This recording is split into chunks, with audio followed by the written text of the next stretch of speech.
So in this discussion, let us talk about angle of repose. Okay, we'll see the derivation part. Now angle of repose means, now this is an inclined plane where a block is kept. The angle of inclination is alpha, and when this alpha becomes equal to angle of friction, so there is a friction between this block and this inclined plane, then it exactly becomes equal to that, this block will start sliding down. So here x-axis is assumed in this direction and y is assumed in this direction. So the block is not moving right now, so we are assuming that the block will move. So we can apply equilibrium condition. Sigma Fy is equal to 0, n is equal to mg cos alpha. This is upward positive, this is downward force, both will balance. Similarly, sigma Fx is equal to 0. The block is trying to slide down, the friction force will act upward. So F is equal to mg sin alpha.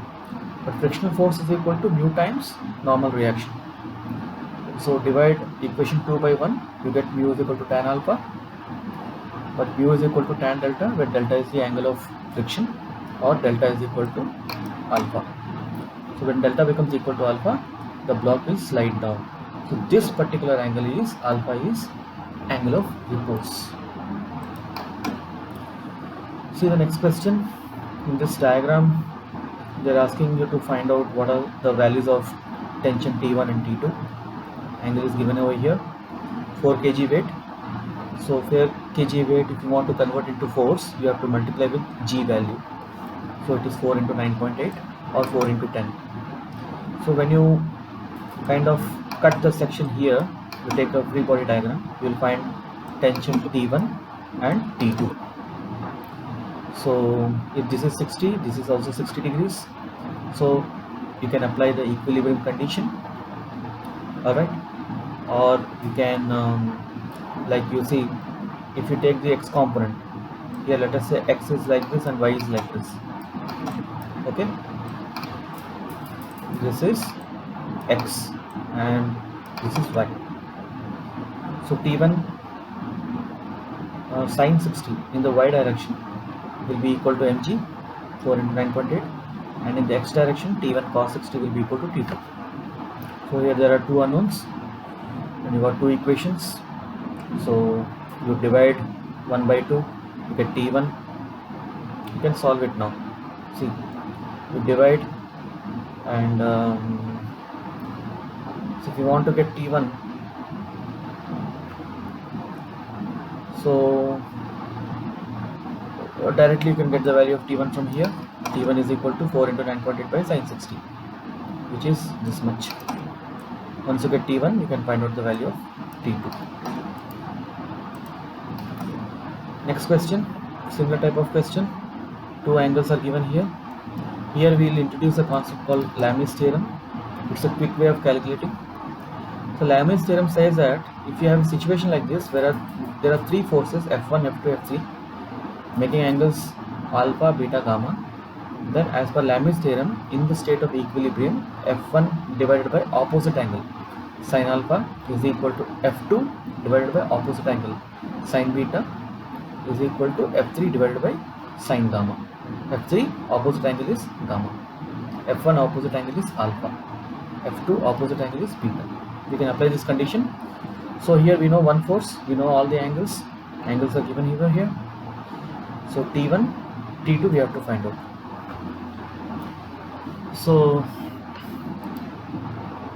you can put T1 by sin 50, you can see T1 by sin 50 opposite angle, T2 by sin 120, and 10 divided by sin 90.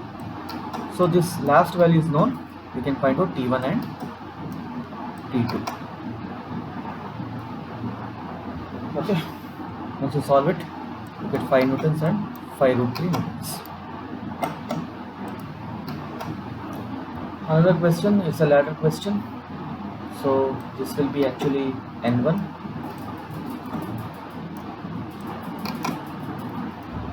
So here there is a ladder weight is given. It is standing beside a wall, and ladder weight will be acting downward. So So wherever it will touch, it will have a normal reaction, and because the ladder will try to slide in this direction, you will have a friction in the right side. So he says that what should be the minimum coefficient of friction between the ground and the ladder. So he is asking at this location, okay, with the horizontal without slipping. It should not slip. So here also we can apply. It is inclined at 60 degrees. Angle is given here. Angle ABC is 60. Okay. So if angle ABC is 60, this is 90. This is 90. We can get the third angle, which is 30.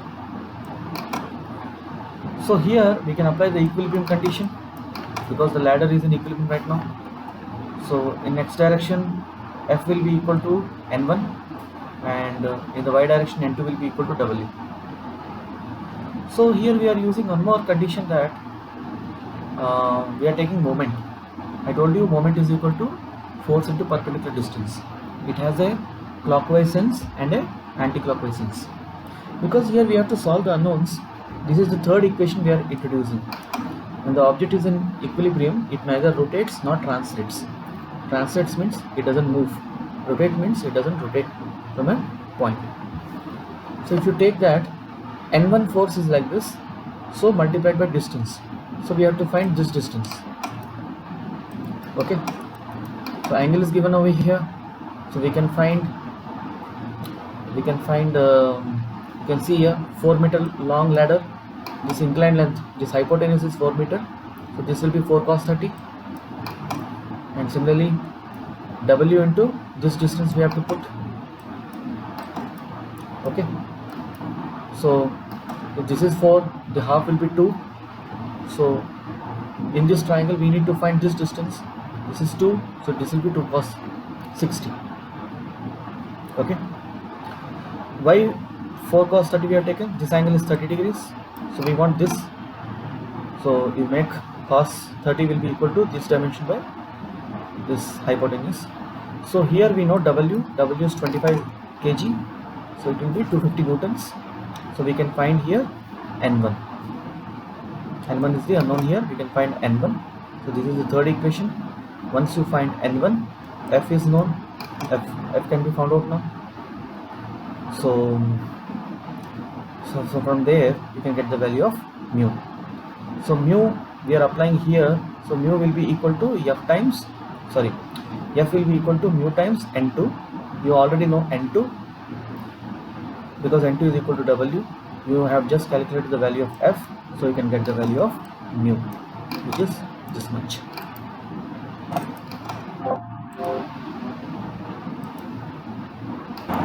So let's move to the next question. Here there is a person who is standing on a block, and this weight of the block is given as 25 kilos and the man weight is 50 kilos.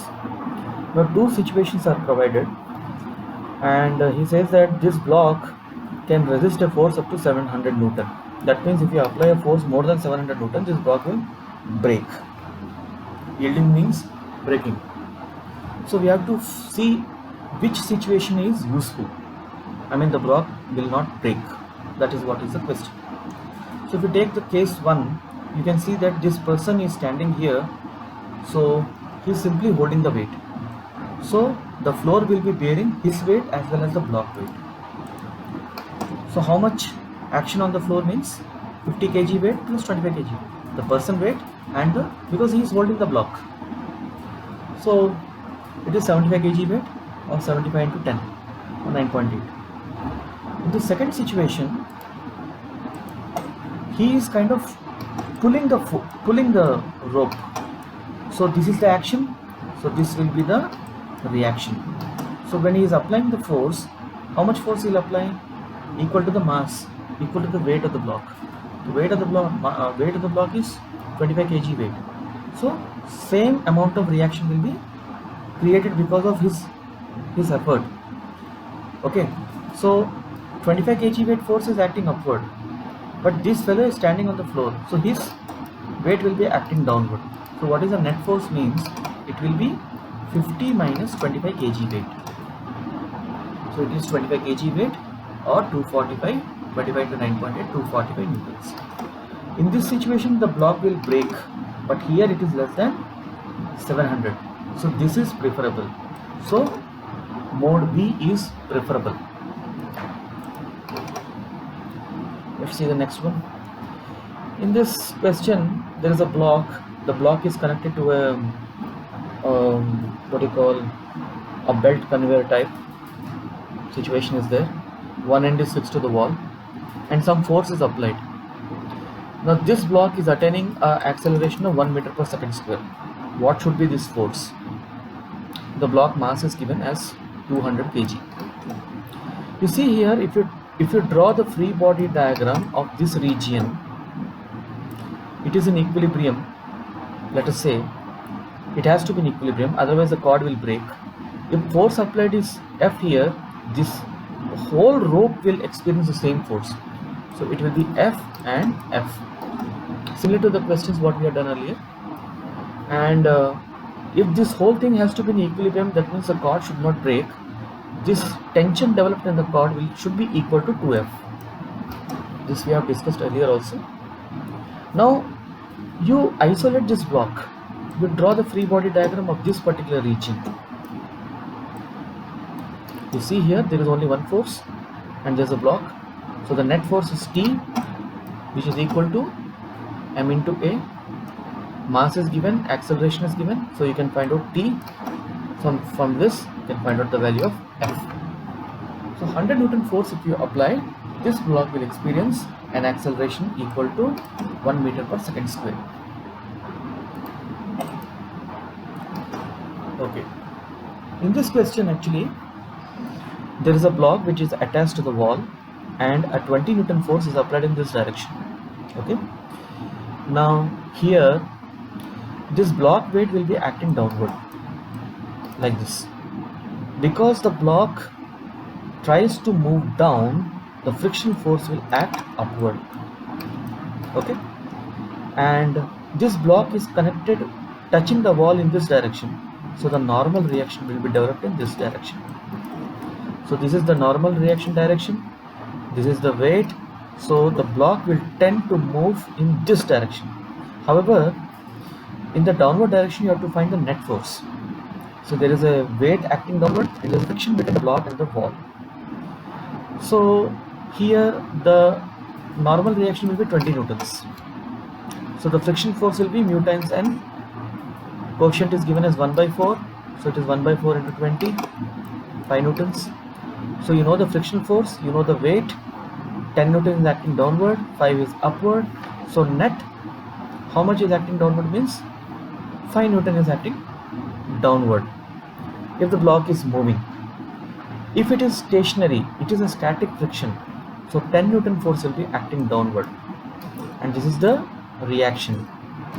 So resultant of these two will be acting in this direction, F net. Okay. Now in this F net, we are not considering this frictional force which has to be considered. So how much this block will get acceleration means, from this net force you have to deduct the frictional force. Okay. So frictional force is already you have calculated 5 newtons. See, we are talking in the case of static equilibrium. Okay, what is happening in the case of static equilibrium? But there will be a friction which will be developed in the upward direction.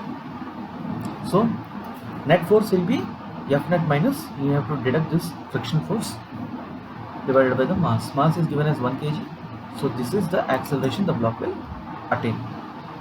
The block is not moving. Okay, if the block is moving, then you have to do 10 minus 5. So that's it. Thank you.